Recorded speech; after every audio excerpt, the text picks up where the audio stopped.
अस्सलाम वालेकुम dear students. आज हम नाइन्थ की केमिस्ट्री के चैप्टर नंबर 4 के लेक्चर नंबर 5 के साथ हाजिर हैं। आज का हमारा टॉपिक है मेटालिक बॉन्ड। मेटालिक बॉन्ड के बारे में पढ़ेंगे डिटेल से। तो मेटालिक बॉन्ड किसको कहते हैं?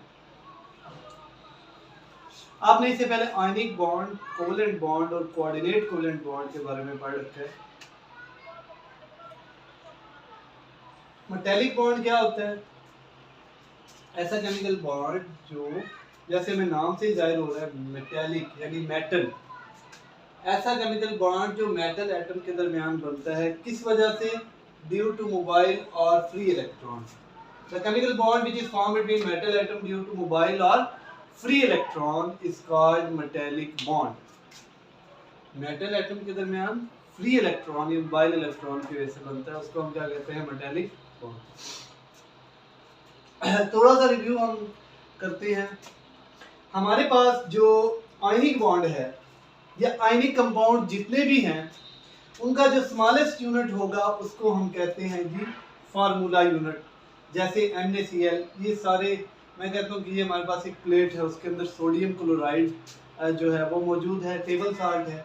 तो इसका जो सबसे छोटा यूनिट होगा वो क्या होगा? Formula unit. नंबर एक। दूसरे नंबर पे जो आयनिक बॉन्ड है वो किससे बनते हैं? Complete transfer of electron from one atom to another, positive और नेगेटिव चार्ज की वजह से, जैसे ही आपको नजर आ रहा है। डिटेल से पढ़ चुके हैं प्रीवियस लेक्चर में। अच्छा, आगे हम बात करते हैं कोवलेंट कंपाउंड्स की या कोवलेंट बॉन्ड। जो कोवलेंट कंपाउंड्स हैं उनका जो स्मॉलेस्ट यूनिट होगा वो हमारे पास क्या होगा? मॉलिक्यूल। क्या होगा? मॉलिक्यूल। और कोवलेंट कंपाउंड जो है वो किस तरह बनते हैं? कोवलेंट कंपाउंड बनते हैं शेयरिंग ऑफ इलेक्ट्रॉन की वजह से। किस वजह से बनते हैं? Sharing of electron. इसके बारे में भी हमने डिटेल से पढ़ा है कि फॉर एग्जांपल हमारे पास है HCl, या हमारे पास कोई भी मॉलिक्यूल है जो नॉन मेटल्स होती हैं। नॉन मेटल्स में हमेशा क्या होता है? कोवलेंट बॉन्ड वो शेयरिंग की वजह से होता है। आगे हम चलते हैं अपने मेटालिक बॉन्ड की तरफ। मेटालिक बॉन्ड जो है, ना तो वो कंप्लीट ट्रांसफर ऑफ इलेक्ट्रॉन की वजह से, ना तो उसमें इलेक्ट्रॉन की ट्रांसफर होती है और ना ही उसमें इलेक्ट्रॉन की कोई शेयरिंग है। तो ये क्या चक्कर है? मेटालिक बॉन्ड किस तरह बनते हैं? No transfer of electron, no sharing, यानी ना तो इसमें शेयरिंग ऑफ इलेक्ट्रॉन होगी, ना इसमें ट्रांसफर ऑफ इलेक्ट्रॉन होंगे, ना पॉजिटिव और नेगेटिव चार्जेस जैसे आपने पढ़ा था कि उसके दरमियान बॉन्ड बनता है, ऐसा बिल्कुल नहीं होगा। तो ये मेटालिक बॉन्ड बनेगा कैसे? आपको पता है कि मेटल जितनी भी हैं उनका एटॉमिक साइज जो है वो बहुत large atomic size of metal जितनी भी है उनका एटॉमिक साइज क्या होता है? लार्ज होता है। उनके अंदर अगर एटॉमिक साइज लार्ज है तो नंबर ऑफ शेल बहुत ज्यादा है। जैसे ये हमारे पास एक एटम है, मेटालिक एटम, इसमें नंबर ऑफ शेल जो है वो बहुत ज्यादा है। ठीक है, अब देख लें, 1 2 3 4 नंबर ऑफ शेल है। एटम का साइज बहुत लार्ज है। Hold of nucleus of valence electron is very weak. अब वो कह रहा है कि न्यूक्लियस और वैलेंस इलेक्ट्रॉन के दरमियान जो अट्रैक्शन है, जब न्यूक्लियस का जो वैलेंस इलेक्ट्रॉन पे होल्ड है वो बहुत वीक है, जिसको हम इलेक्ट्रोस्टैटिक फोर्स ऑफ अट्रैक्शन भी पढ़ चुके हैं कि न्यूक्लियस से वैलेंस इलेक्ट्रॉन जितने दूर होते जाएंगे उतनी उनके ऊपर अट्रैक्शन क्या होगी? कम होगी। यानी आप ऐसे कह सकते हैं न्यूक्लियस और वैलेंस इलेक्ट्रॉन में अट्रैक्शन कम है। किसमें? मेटल एटम्स में। क्यों? क्योंकि मेटल एटम का साइज ज्यादा है, नंबर ऑफ शेल ज्यादा है, शील्डिंग इफेक्ट ज्यादा होगा। आगे, लो आयोनाइजेशन एनर्जी। अब इसका क्या मतलब है कि बहुत ही मिनिमम अमाउंट ऑफ एनर्जी दे के हम वैलेंस इलेक्ट्रॉन जो है वो इजीली क्या कर सकते हैं? रिमूव कर सकते हैं। यानी आप ऐसे कह सकते हो कि मेटल के जो एटम है उनके वैलेंस इलेक्ट्रॉन इजीली रिमूव हो जाते हैं। क्यों? क्योंकि उनका एटम का साइज लार्ज होता है और उनका शील्डिंग, उसमें नंबर ऑफ शेल क्या होंगे? ज्यादा होंगे। न्यूक्लियस और वैलेंस इलेक्ट्रॉन की अट्रैक्शन कम होगी। न्यूक्लियस का वैलेंस इलेक्ट्रॉन पे होल्ड जो है वो बहुत ही कम होगा। ये बात। अच्छा, आगे देखिए, मैं कहता हूं फॉर एग्जांपल ये मेरे पास एक आयरन की शीट है। आपने ये बात ध्यान में रखनी है कि जो हमारे पास मेटालिक बॉन्ड होंगे या मेटालिक कंपाउंड्स होंगे, उनका जो स्मॉलेस्ट यूनिट होगा वो हमारे पास एटम होगा। मैं कहता हूँ ये हमारे पास एक आयरन की शीट है। आयरन की शीट है, ये हमारे पास आयरन के एटम्स हैं, Fe मीन आयरन। अब आयरन जो है वो अपने 2 वैलेंस इलेक्ट्रॉन लूज करेगा, उसके ऊपर चार्ज क्या आएगा +2। ये 2 वैलेंस इलेक्ट्रॉन है, ये इसके 2 वैलेंस इलेक्ट्रॉन है, ये इसके 2 वैलेंस इलेक्ट्रॉन है। इस तरह से ये आयरन का जो एटम है ये 2 वैलेंस इलेक्ट्रॉन को लूज करेगा। आयरन हमारे पास मेटल है, इस तरह से ये आयरन का जो एटम है ये भी 2 वैलेंस इलेक्ट्रॉन को लूज करेगा और वैलेंसी कितनी गेन करेगा +2, यानी वो पॉजिटिव आयन बन जाएगा। इस तरह से ये भी।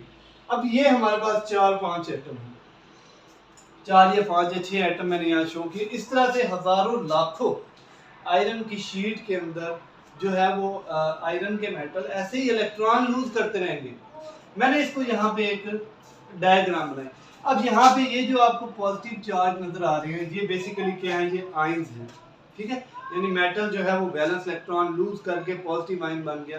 अब ऐसे कह सकते हो ये मेटल के न्यूक्लियाई हैं, इनको न्यूक्लियाई भी पढ़ सकते हैं। और ये जो डॉट नजर आ रहे हैं ये सारे क्या हैं, फ्री इलेक्ट्रॉन। ये सारे क्या है, फ्री इलेक्ट्रॉन। ये जो ब्लैक कलर के डॉट्स हैं ये क्या है, फ्री इलेक्ट्रॉन। मैंने क्या बताया कि मेटल के एटम अपने वैलेंस इलेक्ट्रॉन रिमूव करेंगे, ठीक है। वो अब इलेक्ट्रॉन उसके गिर्द क्या करेंगे, ये सारे क्या है, ये फ्री इलेक्ट्रॉन है और ये न्यूक्लियाई भी हैं। इसको आप आयन भी कह सकते हो, मेटेलिक आयन भी कह सकते हो। अब क्या होता है, ये जो फ्री इलेक्ट्रॉन है ये इस आयरन की शीट में फ्रीली क्या करने लग जाते हैं, मूव करने लग जाते हैं। आपने एक बात याद रखनी है कि ये जो फ्री इलेक्ट्रॉन है ये अब किसी कॉमन मेटल के या कॉमन मेटल के एटम का हिस्सा नहीं है।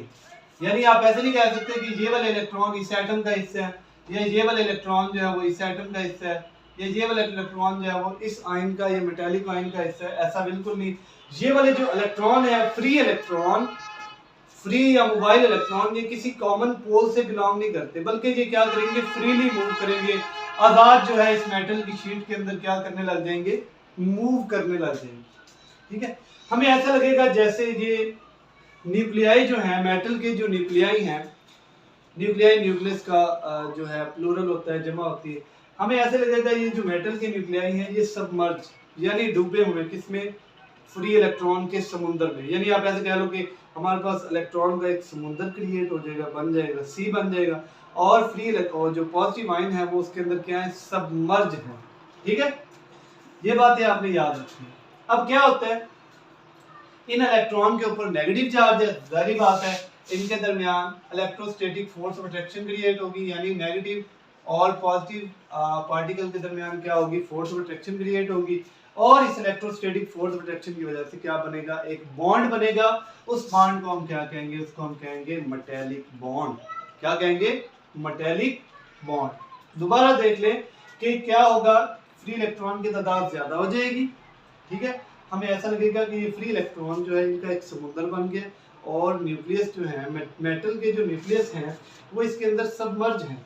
अब चूंकि इन इलेक्ट्रॉन के ऊपर भी नेगेटिव चार्ज है, तो इनके और ये जो हमारे पास न्यूक्लियाई है इनके दरमियान एक electrostatic force of attraction create होगी और एक केमिकल बॉन्ड बन जाएगा। इसको हम क्या कहेंगे, इसको हम कहेंगे मेटेलिक बॉन्ड। तो अब यहाँ से डेफिनेशन देखिए, bond form between metal atom due to mobile और फ्री इलेक्ट्रॉन। ऐसा केमिकल बॉन्ड जो मेटल एटम के दरमियान बने, किस वजह से, मोबाइल या फ्री इलेक्ट्रॉन के। अब ये जो हमारे पास मेटेलिक बॉन्ड है, ये मेटेलिक बॉन्ड आयनिक बॉन्ड से भी स्ट्रांग है, ये कोवलेंट बॉन्ड से भी स्ट्रांग है, और कोऑर्डिनेट कोवलेंट बॉन्ड से भी स्ट्रांग है। तो अगर एमसीक्यूज में आ जाए कि which chemical bond is more stronger, तो हमने कहना मेटेलिक बॉन्ड। क्यों, क्योंकि ये फ्री इलेक्ट्रॉन की वजह से बना है या मोबाइल इलेक्ट्रॉन की वजह से बना है, इस वजह से क्या है, ज्यादा स्ट्रॉन्ग बॉन्ड है। अब इसकी कुछ प्रॉपर्टीज हैं कि ये जो मेटल्स हैं इनका मेल्टिंग और बॉइलिंग पॉइंट हाई होता है। क्यों, क्योंकि मेटेलिक बॉन्ड ज्यादा स्ट्रॉन्ग है कोवलेंट और आयनिक बॉन्ड की निस्बत, इसलिए इसका मेल्टिंग और बॉइलिंग पॉइंट भी हाई है। They are good conductor of heat and electricity. आपको पता है कि इलेक्ट्रिसिटी जो है वो फ्लो ऑफ चार्ज होता है, यानी किसी चीज में से, जब किसी कंडक्टर में से चार्ज, किसी मेटल में से चार्ज जो है वो फ्लो कर रहे हैं, तो उसको हम कहेंगे वो इलेक्ट्रिसिटी है। यानी इलेक्ट्रिसिटी बेसिकली क्या है, फ्लो ऑफ चार्ज। तो क्योंकि ये मोबाइल इलेक्ट्रॉन जो है ये फ्रीली मूव कर रहे हैं, इसीलिए ये गुड कंडक्टर है, यानी इलेक्ट्रिसिटी को आगे पास कर रहे हैं। तो ये क्या होगी इसकी property, they are good conductor of heat and electricity. They are very hard and dense, इनकी डेंसिटी भी ज़्यादा होगी और इनकी हार्डनेस भी ज़्यादा होगी। तो ये हमारा आज का टॉपिक था मेटालिक बॉन्ड। ये बेसिकली लॉन्ग क्वेश्चन पेपर में आता है। होप सो आपको लेक्चर जो है वो समझ में आया होगा। मज़ीद इंफॉर्मेटिव वीडियो देखने के लिए चैनल को सब्सक्राइब करें, लाइक करें, शेयर करें। जज़ाकल्लाह, अल्लाह हाफ़िज़।